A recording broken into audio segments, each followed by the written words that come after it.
7 বছর 8 মাস 6 দিন পর আবার আমি সীতামাঢ়িতে। মিথিলা, এই মিথিলার মধ্যে সীতামাঢ়ি আমাদের ভারতবর্ষের মধ্যে বিহার রাজ্যে পড়ে। এই সীতামাঢ়ি আমি যেখানে দাঁড়িয়ে আছি এই স্থানটি ভগবতী মা জানকীর প্রাকট্যস্থলী, জন্মভূমি, জন্মস্থান। ওরে বাপরে বাপ। যাই হোক, সামনেই রয়েছে সীতারাম বিবাহ মহোৎসব, বিবাহ পঞ্চমী।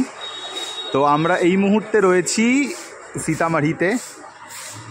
আগেরবার যখন এসেছিলাম তখন তো মায়ের মন্দিরের ভেতরের ছবি তুলেছিলাম, সেই ছবি পোস্টও করেছি একাধিকবার ফেসবুকে। আমি জানি না এবার সেটা সম্ভব কিনা, কারণ দেখলাম ভেতরে লেখা রয়েছে যে সখ্ত মানা হ্যায়, ফটো তুললেই 500 টাকা জরিমানা। এখন দেখা যাক। আপাতত আমি বাইরে থেকে একটু সকালের দৃশ্য দেখাই। দূর থেকে হালকা করে মায়ের সামনে পর্দা পরা হালকা করে একটু দেখা যাচ্ছে। আমি আপাতত তার থেকে বেশি সাহস আর দেখাচ্ছি না।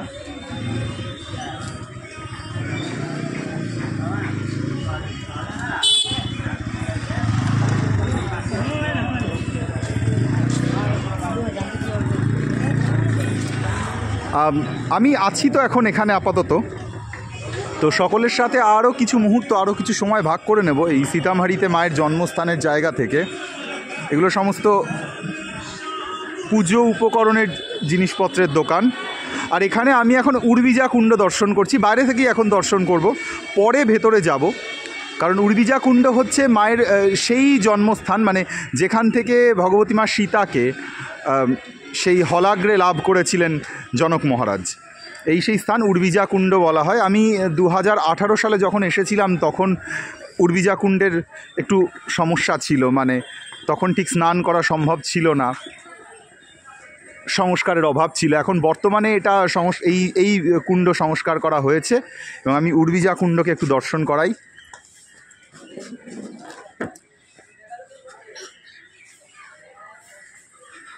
আগের থেকে সংস্কার হয়েছে অনেকটা বেশি, আগে আরও কিছু ছিল অসুবিধা।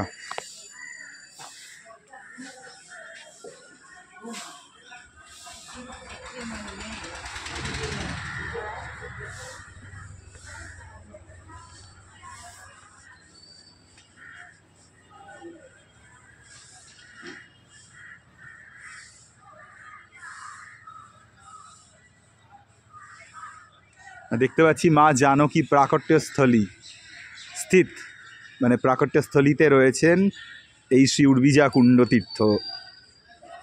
এখানে সেই মুহূর্তটা যখন রামপ্রিয়া রামবল্লভা রামশক্তি সর্বেশ্বরী অখিলান্তকোটি ব্রহ্মাণ্ড নায়িকা জগজ্জননী ভগবতী মাতা শ্রী সীতা পরমেশ্বরী আবির্ভূতা হয়েছিলেন।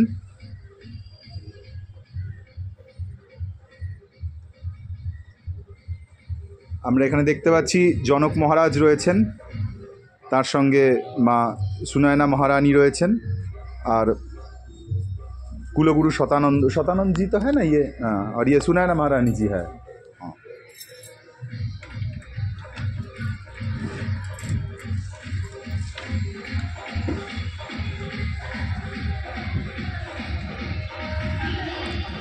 এই জানকী মন্দিরের অপূর্ব দর্শন এখান থেকে, উর্বিজা কুণ্ড থেকে।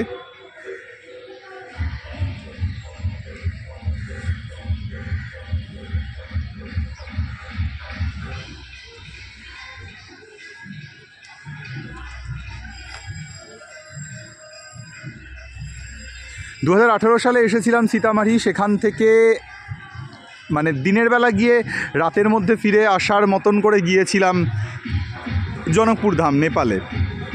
এবারে দেখি মা কতটা কি চান, কতটা কি দেন। তো আপাতত এই মুহূর্তে এসেছি, রয়েছি সীতামাঢ়িতে। এই সকালবেলাই পৌঁছালাম এসে। এখনও ঘর নিইনি এখানে আমি, অনেকটাই পাল্টে গেছে আগের থেকে, তবে মন্দিরটা একই রকম আছে।